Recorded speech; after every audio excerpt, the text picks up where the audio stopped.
हो, मी लाच खातो. मी लाचखोर आहे. मी लाच खातो.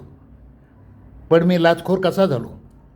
हा जो बाप जो आज माझ्या पैशाला हात लावायला घाबरतो, पापाचा पैसा, पापाचा पैसा, पापाचा पैसा म्हणतो, त्या बापापोटीच मी लाच खायला लागलो. अरे, हा माझा बाप रिटायर झाला, 4 भावंड, 1 बहीण पाठीमागं, यांची शिक्षण कशी झाली असती?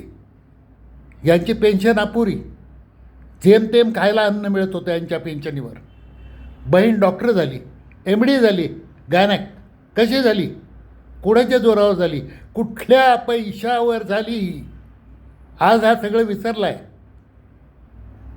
पण त्यावेळेला जर मी लाच खाल्ली नसती तर एवढा पैसा घरी आला असता, या भावंडांना एवढं शिक्षण मिळालं असतं, ही बहीण डॉक्टर झाली असती, 4 भावंड वाढली असती बापाच्या पेन्शनीमध्ये. सांगावं त्यांनी मला. मला का राग येऊ नये? मला मला मला संताप होतो.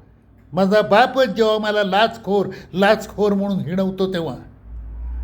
नाहीतर मी आज तुमच्याकडे आलो नसतो की या बापाला मला धडा शिकवायचा आहे म्हणून. रक्ताचं नातं आहे म्हणून तुम्ही सांगता मला.